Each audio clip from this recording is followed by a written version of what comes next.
দীর্ঘ 4.5 বছর পর মালয়েশিয়া থেকে দেশে ফিরেছেন জনপ্রিয় ইসলামী আলোচক মাওলানা মিজানুর রহমান আজহারি। নিজের ভেরিফাইড ফেসবুক পেজে এ তথ্য নিশ্চিত করেছেন তিনি। 2 অক্টোবর বুধবার সন্ধ্যা 6:30টার দিকে আজহারি লিখেছেন, আলহামদুলিল্লাহ, সালামাতে প্রিয় মাতৃভূমিতে এসে পৌঁছালাম। পরম করুণাময় এই প্রত্যাবর্তনকে বরকতময় করুন, দোয়ার নিবেদন। এর আগে গত 6 জুলাই ফেসবুক লাইভে ইসলামী এই আলোচক বলেন, অনেকে আমাকে মেসেজ করে ও ব্যক্তিগতভাবে ফোন করে জানতে চেয়েছেন আমি কবে দেশে ফিরব। আমি তাদের বলতে চাই আমি দ্রুতই দেশে ফিরব। আপনাদের সঙ্গে দেখা করার অপেক্ষায় রয়েছি।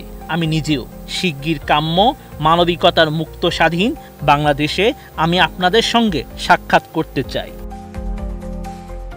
দীর্ঘ ওই ভিডিও বার্তায় তিনি বলেন, তাজা রক্তের মাধ্যমে যারা আন্দোলনকে সফল করেছেন সেই শহীদদের শ্রদ্ধা ভরে স্মরণ করছি ও রুহের মাগফিরাত কামনা করছি।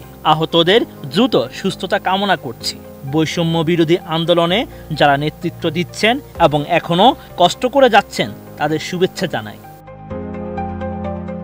আন্দোলন সফলের পর দেশে যেসব পরিস্থিতি তৈরি হয়েছে এই নিয়ে সবাইকে সচেতন হওয়ার আহ্বান জানিয়েছেন তিনি। বলেছেন, দায়িত্বশীল আচরণ করতে পারলেই সঠিকভাবে বিজয় উদযাপন হবে। ডিজাইন, এলিগেন্স, বিউটি, সেরা পণ্য সবার জন্য জেভিকো।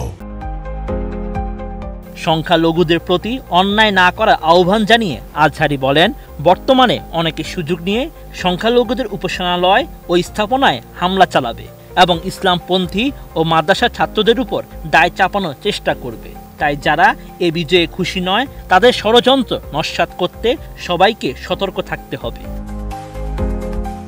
তিনি বিশেষ করে মাদ্রাসার ছাত্রদের বলেন, আপনারা সংখ্যালঘুদের নিরাপত্তা নিশ্চিত করুন। কেউ যেন তাদের উপর আক্রমণ করতে না পারে সে বিষয়ে সতর্ক ও সচেতন থাকুন।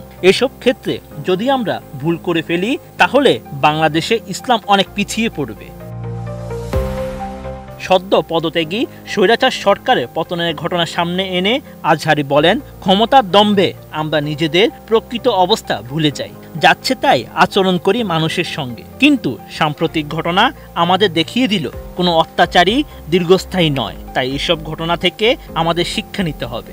যারা নতুন সরকার ব্যবস্থায় আসবে তাদেরকেও এই বিষয়টি মনে রাখতে হবে এবং শিক্ষা নিতে হবে। তাদেরকেও অত্যাচার পরিহারের পথ অবলম্বন করতে হবে। Sheikh Farid, ATN news.